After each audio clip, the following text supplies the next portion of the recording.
Praise the lord. అందరికి ప్రభువుని రక్షకుడైన యేసయ్య అతి శ్రేష్టమైన గొప్ప నామంలో హృదయపూర్వకమైనటువంటి వందనాలు తెలియజేస్తా ఉన్నాను. అందరు బాగున్నారా? ప్రియులారా, ప్రతి ఒక్కరు బాగుండాలి. ప్రతిరోజు దేవుని స్తుతించాలి. మీ ఆరోగ్యాలు, మీ జీవితాలు, మీ కుటుంబాలు అన్నీ సుఖంతోనూ, సౌఖ్యంతోనూ, ఆనందంతోనూ, సంతోషంగా మీరు ఉండాలని నేను ప్రతిరోజు దేవుని కోరుకుంటూ ప్రార్థన చేస్తా ఉన్నాను. ఈ దినం కూడా మీ మధ్యలోనికి రావడానికి దేవుడు గొప్ప కృపనిచ్చినందుకు దేవుని స్తోత్రాలు. అనుదిన యేసయ్య కృప అనే కార్యక్రమానికి ప్రేమతో మిమ్మల్ని అందరిని ఆహ్వానిస్తున్నాను. Welcome you all for this every day Jesus grace. Praise the Lord. ప్రార్థన చేసుకుందాం. మహాపరిశుద్ధుడా, మహోన్నతుడా, ఘనమైన తండ్రి, ఈ సమయం కొరకు, ఈ దినం కొరకు నీ కొందనాలు, స్తుతులు, స్తోత్రాలు. ఈ దినం కూడా ఆకాశము నీ సింహాసనం, భూమి నీ పాదపీఠమని మేము జ్ఞాపకం చేసుకుంటూ ఉన్నాం. పట్టజాలనంత విస్తారమైన దీవులు కుమ్మరించడానికి నాయన ఆకాశ మహాకాశాల పట్టజాలనంత గొప్ప దేవుడు మాకున్నావు తండ్రి. దేవా, కొద్దిపాటి దేవాలయాలతో మేము గర్వపడకుండా, అతిశయపడకుండా, సంతోషించక దేవాలయాలు పట్టజాలని గొప్ప దేవుడు మాకున్నాడని, నీలో సంతోషించే భాగ్యాన్ని మాకు దయచేయమని ప్రార్థిస్తున్నాం. ఈ దినం కూడా ప్రభా, నీ సన్నిధిలో ఉన్న ప్రతి బిడ్డను దీవించండి. నీ వాక్యం వింటూ ఉన్న ప్రతి బిడ్డ, నీ వాక్యానికి లోబడుతూ ఉన్న ప్రతి బిడ్డ, నీ వాక్యాన్ని హృదయపూర్వకంగా స్వీకరిస్తున్న ప్రతి బిడ్డ దీవించబడును గాక. మహిమ ఘనత నీకే చెల్లిస్తూ యేసు నామములో స్తుతించి ప్రార్థించి వేడుకుంటున్నాం తండ్రి. ఆమేన్. Praise the Lord. పిల్లరా, ఈ దినం కూడా దేవుని వాక్యాన్ని మనం చదువుకుందాం. దేవుడు తన సంఘాన్ని కడుతూ ఉన్నాడని ప్రతిరోజు మీతో చెబుతున్నాడు. తన సంఘం అంటే మీరే. దేవునికి స్తోత్రం. మీరే యేసయ్యకు సంఘం, దేవునికి సంఘం, పరిశుద్ధునికి సంఘం, మహోన్నతుడైనటువంటి సంఘము అంటే మందిరము. ఇంకా చెప్పాలంటే దేవుని యొక్క ఇల్లు, నివాస స్థలము. దేవుడు నివసించడానికి ఈ భూమి మీద మనమే ఆయన నివాస స్థలం. చాలా మంది దేవుడిని నమ్మనటువంటి వారు దేవుడు పారిపోతున్నాడు, దేవుడు దూరం అయిపోతా ఉన్నాడు, సైన్స్ అనేటువంటి మేము వెతుకుతున్న ఒకరిది, మేము ఒకటి కనుగొంటే ఇది చేసింది దేవుడే కదా అని చెబుతున్నారు అని అంటారు చాలా మంది. అంటే దేవుడు నమ్మనటువంటి వారు. దేవుడు నమ్మేటువంటి వారు కూడా కొంతమంది ఇదే దేవుడు, మేము నమ్మిందే దేవుడు అని అంటారు. కానీ బైబిల్ గ్రంథం ఏమని సెలవిస్తా ఉందంటే, సత్యం మీరు గనక తెలుసుకుంటే సత్యము మిమ్మల్ని స్వతంత్రులుగా చేస్తుంది, కుమారుడే మిమ్మల్ని స్వతంత్రులుగా చేస్తాడు అని చెప్పి దేవుని వాక్యము స్పష్టంగా తెలియజేస్తా ఉంది పిల్లారా. సో యేసు క్రీస్తు ప్రభువు మన పరిపాలకుడని, ఆయన మన ప్రభు అని, మనల్ని ప్రేమతోనూ కనికరముతోనూ జాలితో పరిపాలిస్తాడని మనం చూస్తున్నాం. ఈ మధ్య కాలంలో మనం ఒకటి విన్నాం. ఇరాన్ యొక్క అధికారి లేకపోతే ప్రెసిడెంట్ మరి చాపర్లో లేకపోతే హెలికాప్టర్లో అది ధ్వంసం అయిపోవటం ద్వారా మరణించాడని మనం విన్నాం. అతను ఇంతకుముందు యూదుల్ని సర్వనాశనం చేయడానికి, ఇజ్రాయెల్ దేశాన్ని ప్రపంచ పటంలో లేకుండా చేస్తానని ఛాలెంజ్ చేసినటువంటి వ్యక్తిగా కొంతమంది చెబుతా ఉన్నారు. సో వార్తల్లో కూడా ఆయన వచ్చాడు. సో ఈ దినం ఆ వార్త అనేకమైనటువంటి ప్రాంతాలని విస్తరిస్తా ఉంది. నిన్నటి దినం అతడు చనిపోయాడని. సో ఈ దినం అనేకమైనటువంటి నిన్నటి నుండి ప్రతి వాట్సాప్లోనూ, ప్రతి వార్తల్లోనూ, లేకపోతే యూట్యూబ్లో మనం వింటా ఉన్నాం. సరే, ఏదేమైనప్పటికీ ఏ మనిషిని కూడా, ఏ మతాన్ని కూడా, ఏ దేశాన్ని, ఏ ప్రాంతాన్ని మనం దూషించకూడదు, నిందించకూడదు. కొన్నిసార్లు మనం మన యొక్క తెలుగు రాష్ట్రాలు కూడా విన్నాం. నేను గెలవపోయినా పర్లేదు కానీ నువ్వు మాత్రం గెలవకూడదు, నిన్ను అగాధంలోనికి తొక్కి పాడేకపోతే నా పేరే మార్చుకుంటాను అని చెప్పి కొంతమంది అన్నారు. అంటే నువ్వు గెలవటానికి పోరాడాలి కానీ ఇంకొకళ్ళు ఓడిపోవటానికి కాదు. అదే ఇరాన్ యొక్క ప్రెసిడెంట్ గురించి నేర్చుకుంటా ఉన్నారు. అతని దేశాన్ని, అతని ప్రజల్ని బాగు చేసుకోవాలి కానీ, వారిని వారు బాగు చేసుకోవాలి కానీ, ఇతరులు పాడైపోవాలి, నాశనం అయిపోవాలి అనే ఆ ధోరణి ఎవరైతే ఉంటారో తను తవ్వినటువంటి గోతిలో తనే పడతాడు అనేది కొంతమంది వాదన. అది వాస్తవమే. సో కాబట్టి ఏ యొక్క చెట్టు కూడానంట కుళ్ళిపోయిన పండుని ఆ చెట్టు కుంచుకాదంట, పడేస్తుందంట కిందకి. సో అలాగా కొన్నిసార్లు మన జీవితంలో క్రోధం ఉంటే సహోదరుని పట్ల, సహోదరుని దూషించిన ద్రోహి అన్నా కానీ అతడు నరక పాత్రుడని దేవుని వాక్యంలో యేసు ప్రభువు చెప్పాడు. సో ఏ దేశాన్ని కానీ, ఏ రాష్ట్రాన్ని కానీ, ఏ వ్యక్తిని కానీ మనం దూషించకూడదు, ఎవరిని కూడా మనము నిందించకూడదు, బాధ పెట్టకూడదు. ఈ దినాల్లో చాలా మంది క్రైస్తవులు అనబడిన వారు దేవుని బిడ్డలు అని చెప్పుకుంటూ కూడా ఎంతో మంది పాస్టర్లు అని చెప్పుకుంటూ బాధ పెడుతూ ఉన్నారు, దూషిస్తూ ఉన్నారు, నిందిస్తూ ఉన్నారు, మోసం చేస్తున్నారు, అబద్ధాలు ఆడుతూ ఉన్నారు, జీవితాలను పతనం చేస్తున్నారు, పాడు చేస్తూ ఉన్నారు. పిల్లరా, దేవుని వాక్యం సెలవిస్తా ఉంది, కనికరంతో పరిపాలన చేయాలి. కనికరం ఉండాలి ప్రతి మానవుడు హృదయంలో. ఎస్, ఒక వ్యక్తి చెప్పినటువంటి మాట ఏంటంటే, అంటే దేవుని వాక్యంలో నుండి ఒక వ్యక్తి కాదు, అనేకులు దేవుని వాక్యాన్ని ప్రకటించారు. అయితే పరిశుద్ధాత్మ దేవుడే మాట్లాడుకుంటూ వస్తూ ఉన్నారు.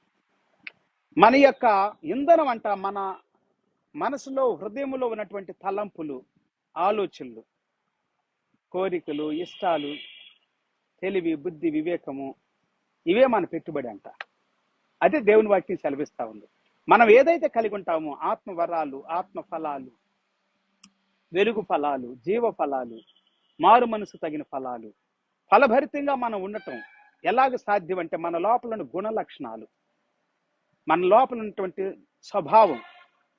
మంచివాడు తన మంచి ధన్నిధిలో నుండి మంచి విషయాలు బయటికి తెస్తాడని దేవుని వాక్యం చెప్తాము. చెడ్డవాడు తన యొక్క చెడ్డ ధన్నిధిలో చెడ్డ బయటకు తీసుకొస్తాడు. సో ఈ దినాల్లో చాలా మంది ద్వేషిస్తున్నారు, దూషిస్తున్నారు, నిందిస్తున్నారు, అవమానిస్తున్నారు, అసూయపడుతున్నారు. పిల్లలు, దేవుని వాక్యం సెలవిస్తా ఉంది, మనం దేవుని యందు సంతోషించాలి, దేవుణ్ణి ఘనపరచాలి, దేవుని బట్టి మన సహోదరి సహోదరులను గౌరవించాలి, ప్రేమించాలి. అదే దేవుని వాక్యం సెలవిస్తా ఉంది. ఒక వాక్యాన్ని ఈ దినం కూడా మనం చదువుకుందాం. దేవుడు మన కన్నీళ్లను చూస్తున్నాడని కొద్ది దినాల నుండి నేను ప్రకటిస్తా ఉన్నాను. దేవుడు మన ప్రార్థన వింటాడని కూడా ప్రకటిస్తా ఉన్నాను. కొంతమంది ప్రార్థనలు దేవుడు వినడు, కొంతమంది కన్నీళ్లు దేవుడు చూడలేడు, చూడడు కూడా. ఎందుకంటే వారి కర్మ, వారి క్రియలు, వారి చెడ్డ తలంపులు, చెడ్డ హృదయాన్ని బట్టి కూడా అని చెప్పుకోవచ్చు. అయితే కొన్నిసార్లు చెడ్డవాళ్ళు కూడా, పాపులు కూడా, క్రూరులు, నీచులు కూడా క్షమించబడినట్లుగా, వారి హృదయ వైఖ్యను బట్టి, వారి యొక్క అంతరంగాన్ని బట్టి వారు నూతనపరచబడినట్లుగా, మంచి జీవితాన్ని కలిగి ఉన్నట్లుగా మనం చూస్తాం. వారిలో ఒకరిని ఇదను మనం మాట్లాడుకుందాం. లూకా సువార్త 7వ అధ్యాయం 36 వచ్చిన దగ్గరలో, Luke chapter 7 verse 36 through some verses. పరిసయ్యులలో ఒకడు తనతో కూడా భోజనము చేయవలనని ఆయనను అడిగెను. పరిసయ్యుల్లో ఒక పరిసయ్యుడు యేసు ప్రభువుని భోజనానికి పిలిచాడు.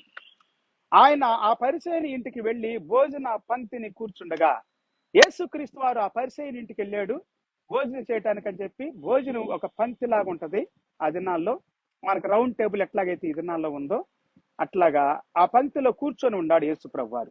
37 వచ్చిన చెబుతా ఉంది, ఆ ఊరిలో ఉన్న పాపాత్మురాలైన ఒక స్త్రీ యేసు పరిసయ్యుని ఇంట భోజనమునకు కూర్చొని ఉన్నాడని తెలుసుకొని ఒక బుడ్డిలో అత్తరు తీసుకొని వెనుక తట్టు ఆయన పాదముల యొద్ద నిలవబడి ఏడ్చుచు కన్నీళ్లతో ఆయన పాదములను తడిపి తన తల వెంట్రుకలతో తుడిచి ఆయన పాదములను ముద్దు పెట్టుకొని ఆ అత్తరు వాటికి పూసెను.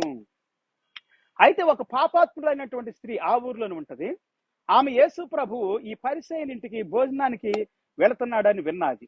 విని ఏ విధం చేతనైనా యేసు ప్రభు దగ్గరికి వెళ్ళాలని చెప్పి తీర్మానించుకొని ఆమె వచ్చేటప్పుడు ఒట్టి చేతులతో రాకుండా ఒక అత్తరు బాటిల్ని తన చేతిలో పట్టుకొని వచ్చింది.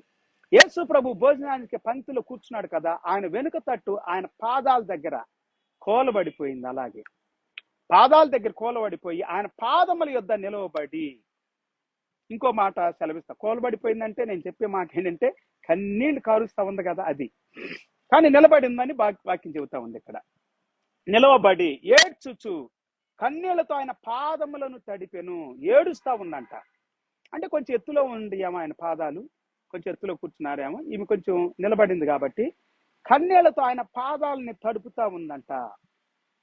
తన తల వెంట్రుకలతో తుడుస్తా ఉంది, పాదాలని తడుపుతూ ఉంది, కడుగుతా ఉంది అని కూడా వాక్యం సెలవిస్తా ఉంది. సో తల వెంట్రుకలతో తుడుస్తా ఉంది, ఆయన పాదములను ముద్దు పెట్టుకుంటా ఉంది, ఆ అత్తరు వాటికి పూసెను అని ఉంది. And standing behind him at his feet, weeping, she began to wet his feet with her tears. With her tears. Tears అనే మాట గుర్తుపెట్టుకోండి. కన్నీళ్లు పిల్లారా. కొన్నిసార్లు ముసలి కన్నీళ్లు అని అంటారు, కొన్నిసార్లు ఒట్టొట్టి కన్నీళ్ళు అని అంటారు. కొన్నిసార్లు నాటకాలు వేసేటప్పుడు, సినిమాలు వేసేటప్పుడు కన్నీళ్లు కారుస్తారు. సావిత్రి గురించి ఒక మాట చెబుతారు. ఆమె చనిపోయింది అనుకండి. సో ఒకే కంట్లో కన్నీళ్లు రావాలని అడిగితేనంట షూటింగ్ లో ఆమె ఒకే కంట్లో కన్నీళ్లు రప్పించిందంట. ఓకే, అంటే నటించేటప్పుడు కూడా కన్నీళ్ళు వస్తాయి. కొంతమంది ఊరికి ఏడ్ చేస్తారు, కొంతమంది ఏదో ఒకటి వేసుకుంటారు, కళ్ళల్లో వేసుకొని కన్నీళ్లు కారుస్తూ ఉంటారు. అంటే చూపించుకోవటానికి కన్నీళ్లు కారుస్తారు. కొంతమంది వేషధారణతో ఉంటారు, నాటకాలు ఆడుతూ ఉంటారు, కొంతమంది నటిస్తారు అని కూడా మనం చెప్పుకుంటున్నాం. కానీ ఈమె నటించట్లా, వేషధారణగా లేదు పిల్లారా. ఈమె ఏదో యేసు ప్రభు దగ్గరికి వచ్చి మామూలుగా ఏడవాలని ఏడవట్లా. కొంతమంది మాట్లాడుతూ మాట్లాడుతూ ఏడు చేస్తారు, కొంతమందికి లోపల దుఃఖం బాగా ఉంటది, కట్టలు తెంచుకొని పొర్లుకుంటూ వస్తుంది, ఇక ఎవరు ఆపలేరు వాళ్ళని. కొంతమందికి ఏడుపు రాదు, కన్నీళ్లు అలాగే ఎండిపోతాయి కొంతమందికి. అంటే అంత బాధ. కన్నీళ్ళు రావటం మంచిదే, కన్నీళ్ళు వస్తే మంచిది, మన హృదయము కొంచెం తెప్పరిల్లిద్ది. కన్నీళ్ళు రాకపోతే పిచ్చోళ్ళు అయిపోతారు కొంతమంది. సో కన్నీళ్ళకి చాలా చరిత్ర ఉంది పిల్లలు. ఇలా చెప్పుకుంటూ పోతే ఎవరు పడితే వాళ్ళు కార్చే కన్నీరుకు విలువ ఉండదు. కన్నీరు కూడా మనం చెప్పుకుంటున్న ప్రతి కన్నీరుకు విలువ ఉంది. కన్నీటి ప్రార్థన అన్నది దేవుని వాక్యంలో. నిన్నటి దినం కన్నీటి ప్రార్థన హిజ్కియా చేశాడు, హన్నా చేసింది. అలాగే అంతకు ముందు రోజు విధవరాలు కన్నీళ్లతో తన కుమారుడు చనిపోయినటువంటి ఆ పరిస్థితుల్ని తలంచుకుంటూ నిరీక్షణ లేందా ఏడుస్తా ఉందని మనం చెప్పుకున్నాం పిల్లరా. అయితే ఇక్కడ బైబిల్ గ్రంథం సెలవిస్తా ఉంది, ఈమె కన్నీళ్ళు ఏంటంటే పాప పశ్చాత్తాపము. ఆమె జీవితంలో పాపం చేసింది. బైబిల్ గ్రంథం సెలవిస్తే పాపాత్మురాలు అంటే వ్యభిచారం చేస్తా ఉంది డబ్బు కోసం. ఈ దినాలు కూడా చాలా మంది అక్కడక్కడ చూస్తూ ఉంటాం. హైదరాబాద్ లోను, ఇంతకుముందు పెద్ద పెద్ద సిటీల్లో ఉండే, ఎక్కడ ముంబై కానీ, కలకత్తా కానీ, ఇంకా చెప్పుకుంటూ పోతే ఢిల్లీ కానీ, ఇలా. కానీ ఇప్పుడు గల్లీ గల్లీకి వెలిసినాయి, ప్రతి మండలంలో, ప్రతి జిల్లాలో. ఇంతకుముందు దాన్ని రహస్యంగా చేసేవాళ్ళు, ఇప్పుడు బట్టబయలు చేసేస్తున్నారు. చాలా మంది సెంటర్స్ కూడా పెడతా ఉన్నారు హైదరాబాద్ లో. మరి స్పా సెంటర్స్ అని పెట్టి అక్కడ కూడా వ్యభిచారం చేస్తూ ఉండాలి. కొంతమంది అయితే మోసాలు చేస్తారు, బ్లాక్ మెయిల్ చేస్తూ ఉండాలి. కొంతమంది అయితే కాల్ సెంటర్ లో బాయ్స్ కూడా ఉంటారు, బాయ్స్ తో బాయ్స్. అలాగే బాయ్స్ ని కొంతమంది మరి బాగా డబ్బుండ వాళ్ళు ఎంగేజ్ చేసుకుంటా ఉన్నారు ఒక రాత్రి అంతా కూడా. ఇలా చెప్పుకుంటూ పోతే పిల్లారా, ఇటు యూత్ను పాడు చేస్తున్నారు, ఇటు డబ్బుండవని బ్లాక్ మెయిల్ చేస్తున్నారు.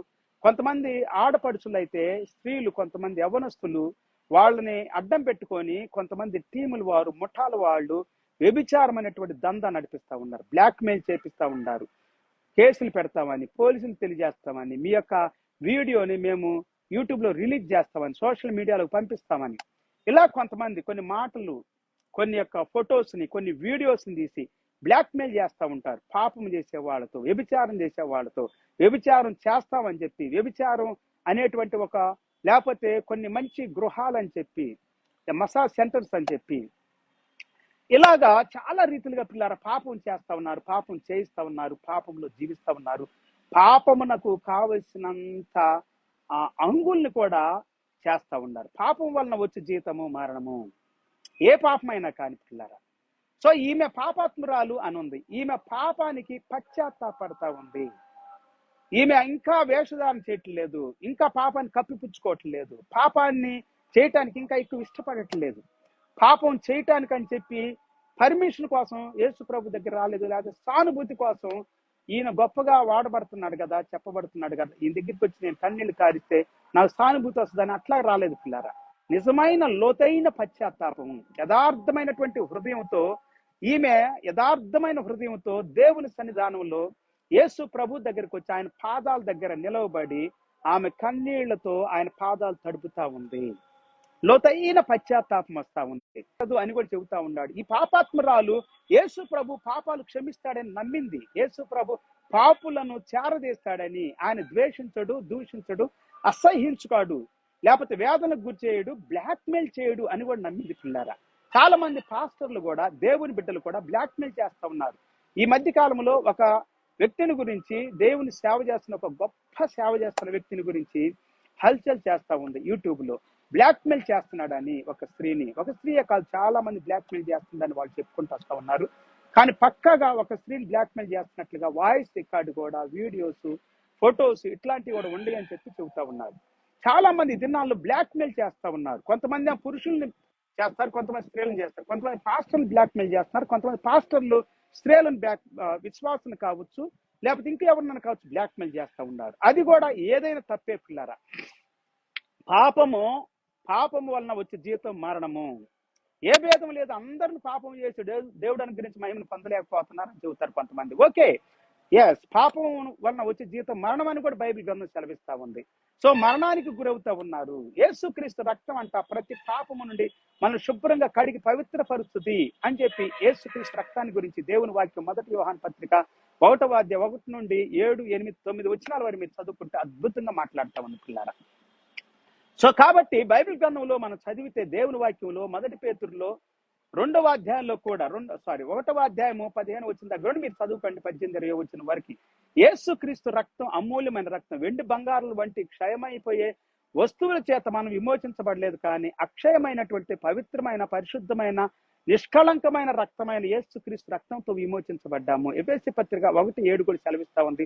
యేసు రక్తము మన పవిత్రపరుస్తుంది. ఆ దినము యేసు ప్రభు దగ్గరకు వచ్చినటువంటి ఆ పాపాత్మురాలైన స్త్రీ యేసు ప్రభుని గురించి ఇవన్నీ విన్నాది పిల్లరా.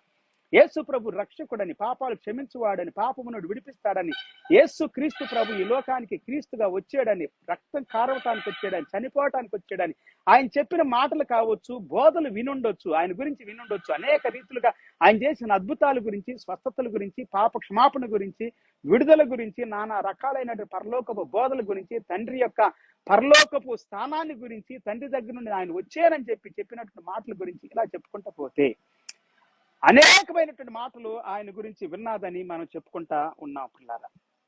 ఓకే, ఇప్పుడు 39వ వచనం మనం చదువుకుందాం. లూకా సువార్త 7వ అధ్యాయము 39వ వచనం. Luke chapter 7:39. ఆయనను పిలిచినటువంటి పరిసయ్యుడు అది చూచి, ఈయన ప్రవక్త అయిన ఎడల తన్ను ముట్టుకొనిన ఈ స్త్రీ ఎవతియో, ఎటువంటిదో ఎరిగి ఉండును, ఇది పాపాత్మురాలు అని తనలో తాను అనుకొనెను. ఈ స్త్రీ ఎలాంటిదో ఆయనకి తెలిసి ఉంటే ఆయనను ఎలా ముట్టుకొనిస్తాడు అని అంటా ఉన్నాడు యేసు ప్రభువుని పిలిచినటువంటి ఆ పరిసయ్యుడు.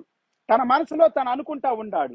40వ వచనం చెబుతా ఉంది. అందుకు యేసు, సీమోను, నీతో ఒక మాట చెప్పవలనని ఉన్నాను అని అతనితో అనగా, అతడు, బోధకుడా చెప్పుము అనెను. అప్పుడు యేసు, అప్పు ఇచ్చు ఒకనికి 2 రుణస్థులు ఉండిరి. వారిలో ఒకడు 500 దేనారములను, మరి ఒకడు 50 దేనారములను అచ్చి ఉండెను. ఒక కథ చెబుతా ఉన్నాడు, ఒక స్టోరీ చెబుతున్నాడు సీమోనుకు అర్థం కావాలని. ఆమెను అవమానిస్తా ఉన్నాడు, ఆమె నీచురాలు అంటా ఉన్నాడు. యేసు ప్రభు తెలుసు ఆమె పాపాత్మురాలని తెలుసు, ఆమె విచారణ చేస్తుందని తెలుసు, ఆమె చాలా ఘోరమైన పరిస్థితుల్లో ఉందని తెలుసు, ఆమె పశ్చాత్తాపడుతూ ఉందని తెలుసు, ఆమె యథార్థంగా పాపాలు ఒప్పుకుంటూ ఆయన సన్నిధికి వచ్చిందని కూడా తెలుసు. కానీ ఈ యొక్క పరిచయం తెలియదు కదా, పరిచయం కూడా తెలియాలి. ఆయనకు అర్థం అవటానికి ఒక చక్కటి విషయాన్ని చెబుతా ఉన్నాడు. 500 దేనారాలు, 50 దేనారాలు అప్పిచ్చినటువంటి అతనికి అచ్చున్నటువంటి వ్యక్తులు 2 ఉన్నారు.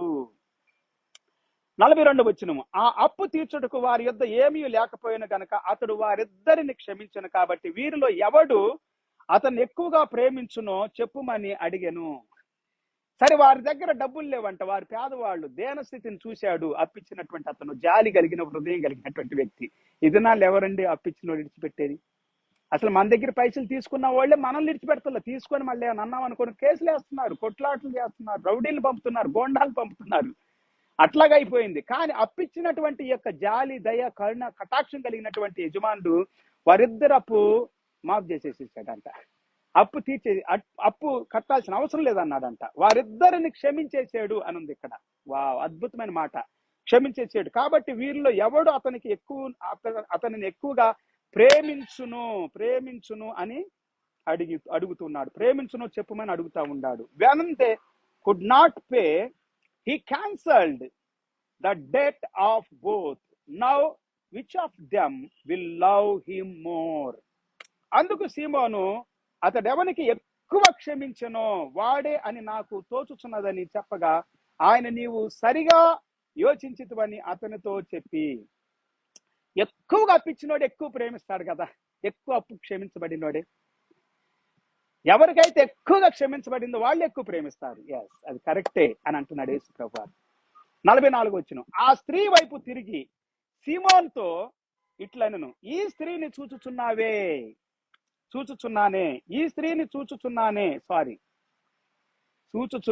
చూచుచున్నావే కాదు, నేను నీ ఇంటిలోనికి రాగా నీవు నా పాదములకు నీళ్ళియ్యలేదు గాని ఈమె తన కన్నీళ్లతో నా పాదములను తడిపి తన తల వెంట్రుకలతో తుడిచెను. నేను నీ ఇంట్లోకి ప్రవేశించినప్పుడు నాకు కాళ్ళు కడుక్కోవటానికి నీళ్ళు ఇవ్వలేదు. నీవు మర్యాద కొరకైనా కానీ ఎవరైనా కాళ్ళు కడుక్కొని అని చెబుతారు. ఆ దినాల్లో తొడ్డి దగ్గర నీళ్లుంటే నీళ్ళు ఇస్తారు, లేకపోతే ఒక బకెట్ పెడతారు, ఒక టవల్ ఇస్తారు, టవల్తో తుడుచుకోవటానికి కడుక్కోవటానికి నీళ్ళు ఇస్తారు. ఈ దినాలంటే బాత్రూమ్లు ఉండే అనుకండి. ఓకే, నువ్వు నాకు నీళ్ళు ఇవ్వలేదు, కానీ ఈమె నేను నీ ఇంటిలోనికి వచ్చిన క్షణం నుండి కూడా, ఆమె వచ్చిన క్షణం నుండి కూడా ఏడుపుని ఆపలేదు. ఈమె తన కన్నీళ్లతో నా పాదములను తడిపి తన తల వెంట్రుకలతో తుడిచెను. దేవునికి స్తోత్రం. నీవు నన్ను ముద్దు పెట్టుకొనలేదు గాని నేను లోపలికి వచ్చినప్పటి నుండి ఈమె నా పాదములను ముద్దు పెట్టుకొనుట మానలేదు. ఆ దినాల్లో వాస్తవంగా ఇంటికి వచ్చిన వాళ్ళని ఇంకా కౌగిలించుకొని ముద్దు పెట్టుకుంటారు, చేతి మీద కానీ బుగ్గ మీద కానీ. కొంతమంది నుదుటి మీద పెడతారు, అది వేరే అనుకండి, తల్లిదండ్రులు కానీ బాగా దగ్గరోళ్ళు. సో స్నేహితులు లేకపోతే ఇరుగు పొరుగు వారు ముద్దును ఇక్కడ పెట్టుకుంటారు, లేకపోతే చేతి మీద పెడతారు కొంతమంది. అయితే ఈ పరిసయ్యుడు యేసు ప్రభుకి ఆ గౌరవం ఇవ్వలేదు, ఆ విలువ ఇవ్వలేదు. అంటే పిలిచాడే కానీ భోజనం చేయడానికి విలువ లేదు. విలువ లేని వాళ్ళు కొంతమంది పిలుస్తారు భోజనం చేయడానికి, ఆహ్వానిస్తారు, కానీ విలువీరు. మీటింగ్లు కొంతమంది పిలుస్తారు, విలువీరు, లెక్క చేయరు. నేను కొన్ని గమనిస్తా ఉంటా, లెక్క చేయరు. ఎస్, ఆహ్వానిస్తారు కొన్ని. అందుకే నేను వెళ్ళను, కొన్ని మీటింగ్లకి వెళ్ళను.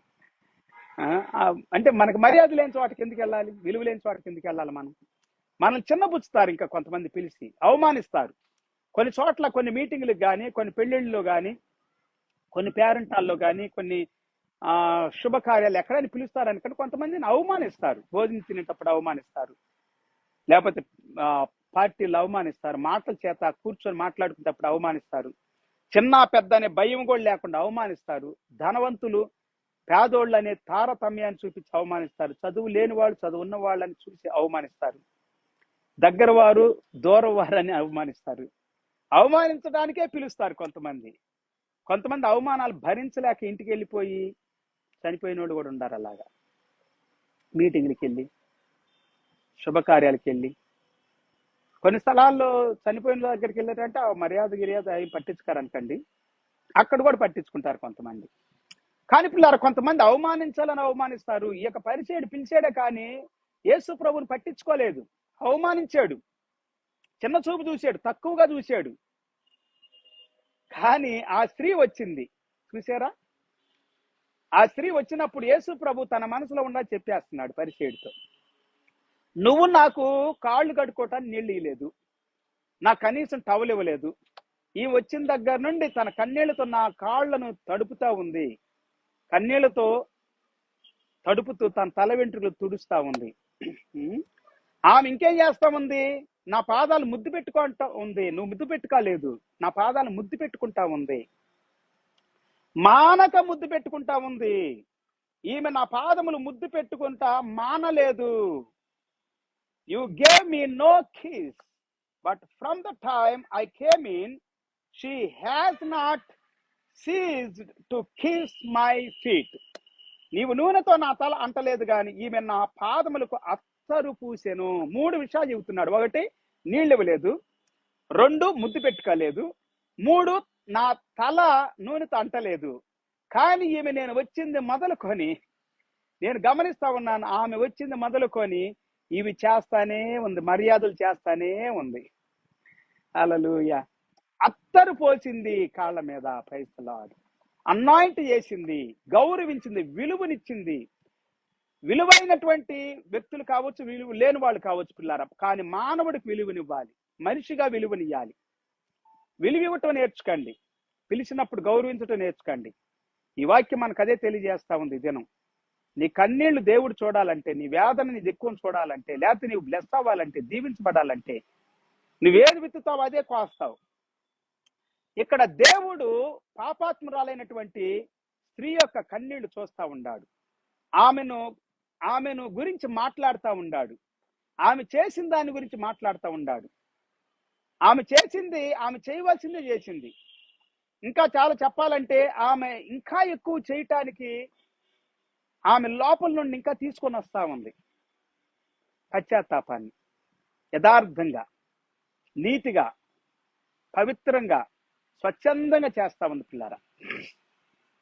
47 వచనం, లూకాసు వార్త 7:47.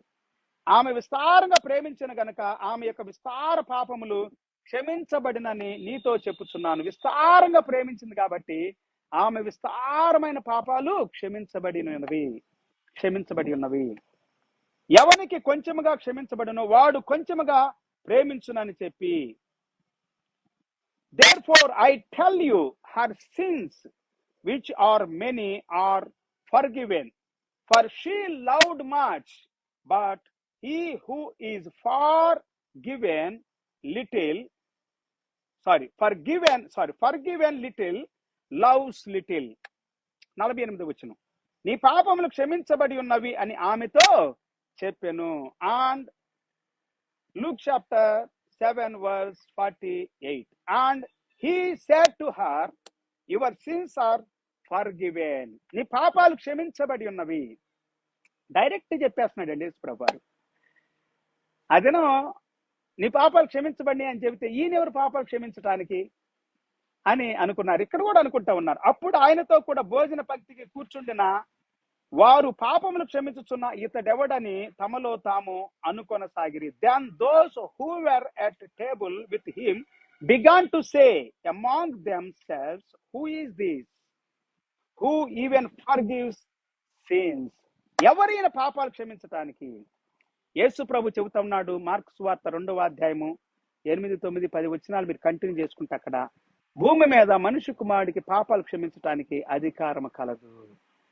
He has authority to forgive sins. So ఎవరికైతే తక్కువగా క్షమించబడితే వాడు తక్కువ ప్రేమిస్తాడు, ఎక్కువ క్షమించబడితే ఎక్కువ ప్రేమిస్తాడు అని చెప్పి ఎక్కువ పాపాలు చేయొద్దండి, పతనం అయిపోతారు. ఒకవేళ పాపం చేసి ఉంటే, ఆల్రెడీ తప్పులు చేసి ఉంటే ఈ పాపాలని దేవుని దగ్గర పాదాల దగ్గర ఒప్పుకండి, కన్నీళ్లు కార్చండి. అద్భుతాలు మీరు చూస్తారు మీ జీవితంలో. హల్లెలూయా. పాపము క్షమించబడటం చూస్తారు పిల్లారా. అన్నిటికంటే ప్రాముఖ్యంగా పాపం క్షమించబడాలి. పాపాత్మురాలైనటువంటి స్త్రీ యొక్క పాపాలు క్షమించబడి ఉన్నవి. దేవునికి స్తోత్రం. ఆమె కన్నీళ్లను దేవుడు చూశాడు, ఆమె కన్నీళ్లకు దేవుడు విలువనిచ్చాడు.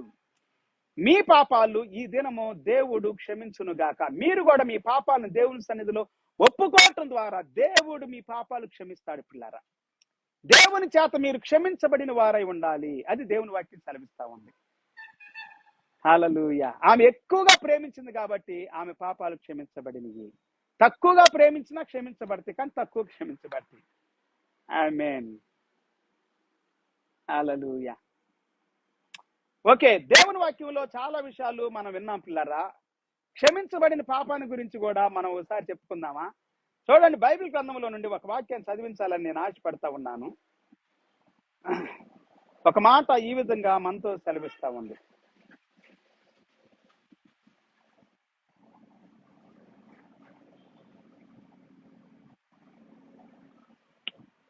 ఓకే, ఆది కాండము 27వ అధ్యాయం, జెనసిస్ చాప్టర్ 27 వర్స్ 33. ఆది కాండం 27వ అధ్యాయం 33వ వచనం. ఇస్సాకు మిక్కుటముగా గడగడ వణుకుచు, అట్లయితే వేటాడిన భోజ్యమును నా యొద్దకు తెచ్చిన వారెవరు? నీవు రాకమునుపు నేను వాటినన్నిటిని తిని అతను నిజముగా దీవించి తిని, అతడు దీవించబడిన వాడే అనెను. ఏశావు మిక్కటముగా వణుకుచు అని ఉంది ఇక్కడ. గడగడా వణుకుచు ఉన్నాడంట ఇస్సాకు. ఎందుకంటే ఏశావుని దీవించాలనుకున్నాడు ఇస్సాకు, కానీ ఎవరో దీవులు కొట్టేశారు. డౌట్ వచ్చింది యాకోబు కొట్టేసేసాడు. 34 వచనం. ఏశావు తన తండ్రి మాటలు వినినప్పుడు దుఃఖాక్రాంతుడై పెద్ద కేక వేసి, దుఃఖాక్రాంతుడై పెద్ద కేకేసాడంటండి. ఓ నా తండ్రి, నన్నును దీవించుమని తన తండ్రితో చెప్పెను. తండ్రి దీవెనలు కావాలండి పిల్లలకి. చాలా మంది తండ్రిని దూషిస్తారు, చంపుతాను, నరుకుతాను, కొడతానని అంటారు. తల్లిని గాని తండ్రిని గాని. నిన్ను కన్నా నీ తల్లిని నీ తండ్రిని సంతోష పెట్టుమని దేవుని వాక్యం సెలవిస్తా ఉంది. వాళ్ళని ఏడిపించినా బాధ పెట్టినా మంచిది కాదు. కొంతమంది పిల్లల్ని ఏడిపిస్తారు, బాధ పెడతారు. పిల్లల్ని చాలా హీనంగా నీచంగా చూస్తారు, చాలా తక్కువ చూస్తారు. కానీ ఇక్కడ కూడా యాకోబు తన తల్లి అయినటువంటి రిబ్కా ద్వారా బాగా ప్రేమగా చూడబడ్డాడు. ఏశావు ఇస్సాకు అయినటువంటి తన తండ్రి ద్వారా ప్రేమగా చూడబడ్డాడు. ఒక్కొక్కరు పంచుకున్నారు. ఇస్సాకేమో ఏశావుని దీవించాలని ఆశపడ్డాడు. రిబ్కానేమో ఎవరిని దీవించాలని ఆశపడింది? యాకోబుని దీవించాలని ఆశపడింది. చూసారా పిల్లారా? తల్లిదండ్రులు కూడా గుర్తుపెట్టుకోండి, ఇద్దరు దీవించబడాలి.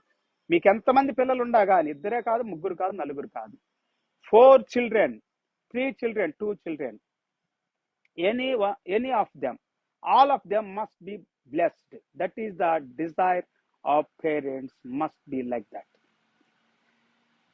మీరు కలిగి ఉండాలి అలాంటి ఆశనే. తల్లిదండ్రులుగా పిల్లలు అందరు దీవించబడాలి. కానీ కొంతమంది పిల్లలు తల్లిదండ్రులు దూషిస్తారు. దూషించొద్దు. ఈ తల్లిని తండ్రిని సన్మానించము. అప్పుడు నువ్వు దీర్ఘాయుష్మాంతుడు అవుతావు.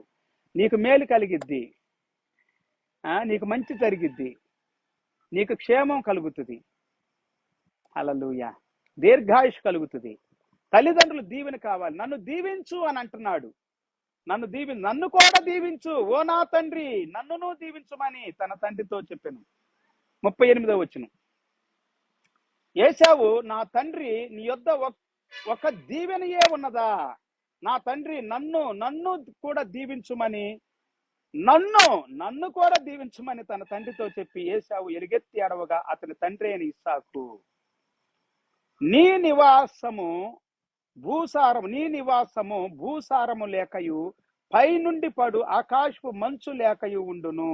వావ్, ఇదేం దీవెనండి! చాలా భయంకరంగా ఉంది కదా. చాలా భయంకరంగా ఉంది నిజంగా. చూసావా, ఏడుస్తున్నా దీవెనలు లేవండి, కన్నీళ్లు కారుస్తున్నా దీవెనలు లేవు.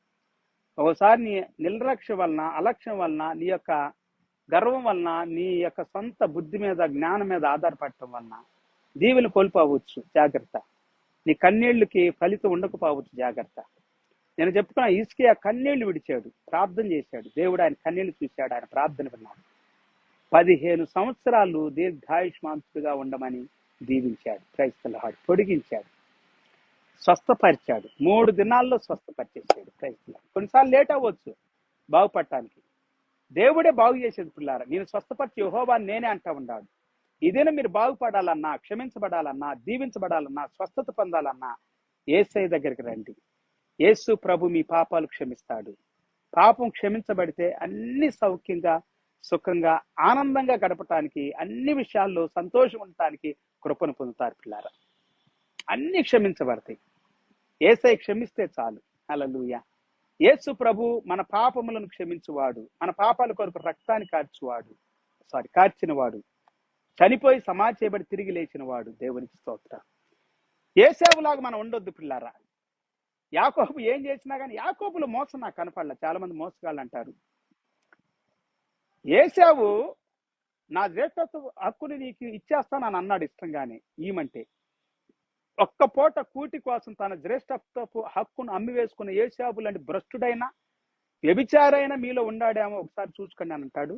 అందుకే హెబ్రీ పత్రిక మనం చదివితే మనకు అర్థమవుతుంది. అపోజిట్ పౌలు గారు రాయలేదంటారు కొంతమంది, నేను ఆయనే రాశాడని నమ్ముతాను. ఆయన చెబుతున్న మాటలు. సో కాబట్టి పిల్లారా, మరి ఎంత ఏడ్చినా, కన్నీళ్లు కార్చినా ప్రయోజనం ఉండదు. జాగ్రత్త. గర్వపడొద్దు, అహంకారంతో విర్రవేగొద్దు. ఆ పరిచయం కంటే కూడా ఈ స్త్రీ గొప్పదిగా ఎంచబడింది దేవుని దృష్టిలో. ఆ దినం మందిరంలోకి వెళ్ళి ప్రార్థన చేసిన ఇద్దరు, ఒకడు పరిచయుడు, ఒకడు సమరయుడు. ఆ పరిచయుడి కంటే కూడా ఈ సమరయుడు నీతిమంతుడు తీర్చబడి తన ఇంటికి వెళ్ళాడని చెప్పాడు యేసు ప్రభువు 18వ అధ్యాయంలో లూకాసు వార్తలో మీరు చదువుకోండి తర్వాత. దేవునికి స్తోత్రం. హల్లెలూయా. సో దేవుడు మన ప్రార్థన వినాలి పిల్లారా. మన కన్నీళ్లు చూడాలి. మన వేదన, మన దుఃఖము యథార్థంగా మనం ప్రభు సన్నిధిలో మనం కొమ్మరించుకున్న కన్నీళ్లు దేవుని దృష్టిలో అంగీకరించబడును గాక.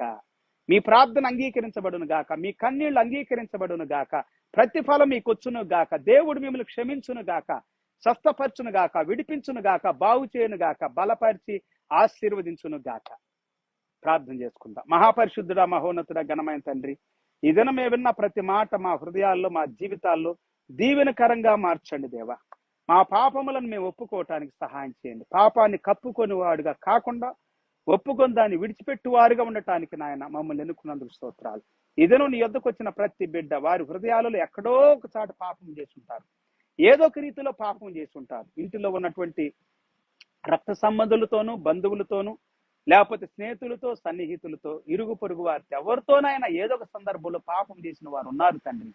వారి పాపములను వారు ఒప్పుకుంటే క్షమించబడతారనే ఒక గొప్ప నిరీక్షణ, ఒక ఆశ పుట్టించండి నాయన.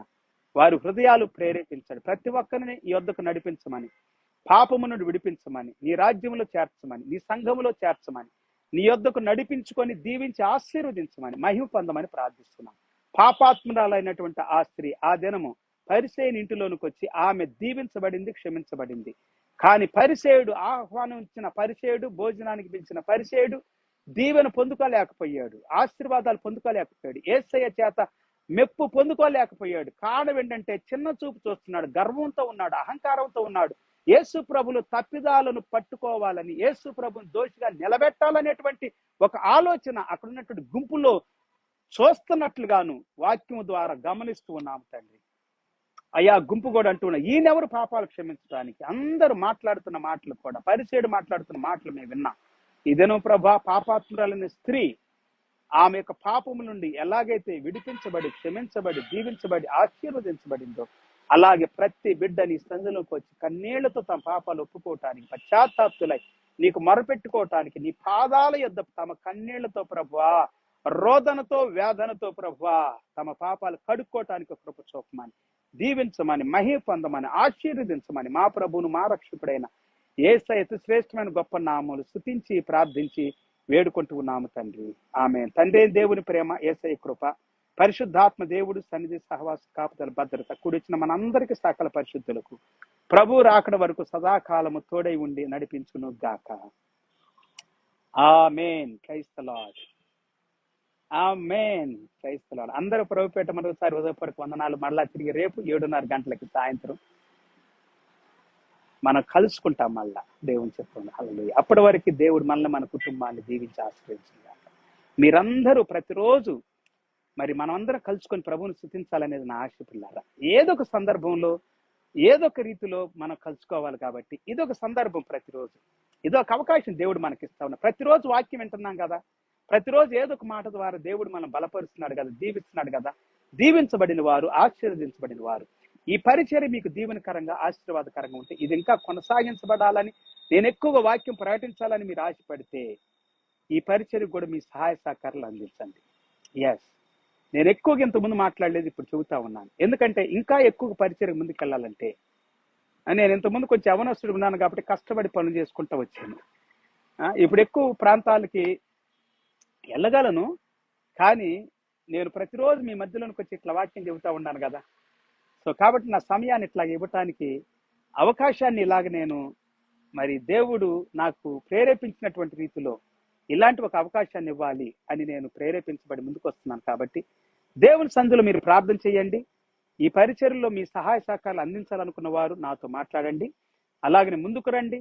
పరిచర్య దేవునిది. అలాగనే దేవుని వాక్యం మన కొరకు దేవుడు మాట్లాడుతూ ఉన్నాడు. దేవుని సేవలో నేను వాడబడుతూ ఉండగా, వాక్యం ప్రకటిస్తూ ఉండగా, ప్రతిరోజు వాక్యం ప్రకటిస్తూ ఉన్నాను.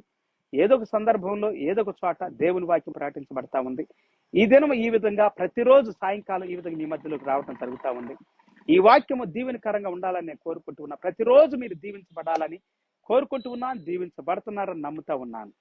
యూట్యూబ్ లో కూడా అప్లోడ్ చేయబడతామని వాక్యాలు వినండి. తర్వాత అయినా మీ స్నేహితులకి, సన్నిహితులకి పంపించండి. జాన్ సామ్యూయల్ ముక్కాల యూట్యూబ్ లోకి మీరు వెళ్తే జాన్ సామ్యూయల్ ముక్కాల కొడితే అన్ని డీటెయిల్ గా వస్తాయి. మీరు వెళ్ళండి. ఫేస్బుక్ కానీ, వాట్సాప్ కానీ, దేవుడు మేము ప్రేరేపించిన రీతిలో ఈ సేవకు మీరు ఏదైనా కానీ మీ ప్రేమపూర్వకమైన, ఇష్టపూర్వకమైన కానుకలు పంపాలంటే ముందుకు రమ్మని మిమ్మల్ని ఆహ్వానిస్తున్నాను. కానుకలు పంపమని కూడా మీకు తెలియజేస్తా ఉన్నా. నేనేం మిమ్మల్ని బలవంతం చేయట్లేదు, మభ్య పెట్టట్లేదు. ప్రభు మిమ్మల్ని ప్రేరేపిస్తేనే, ప్రభు మీకు మరి ఈ సేవకు నేను సహకరించాలి అనేటువంటి ఆశను, కోరికను పుట్టిస్తేనే. Praise the lord. ఈ సేవలో మీరు ఎంతగా సహకరిస్తే నేను అంత సేవ చేస్తాను పిల్లరా. అంతమంది సేవకులకి, విశ్వాసులకి, పేదలకి, అనాథులకి, దిక్కులేని వాళ్ళకి, ఇంకా కష్టంలో, బాధల్లో, నిందల్లో, అవమానాలు ఉన్న వారికి కూడా ప్రతిరోజు వాక్యం ద్వారాను, అలాగనే వారి అవసరతల్లో కూడా కొంతమందికి సహాయం చేయడం జరుగుతూ ఉంది. ప్రార్థన చేయండి. దేవుడు మిమ్మల్ని, మీ కుటుంబాన్ని సమృద్ధి కృపతో దీవించి ఆశీర్వదించాలని కోరుకుంటున్నాను, దీవించాలని నేను యేసు నామంలో ప్రార్థిస్తా ఉన్నాను. God bless you all. Have a good day and wonderful day. See you tomorrow by 7:30 p.m. Indian time. Until then, take care. Praise the Lord. God bless you.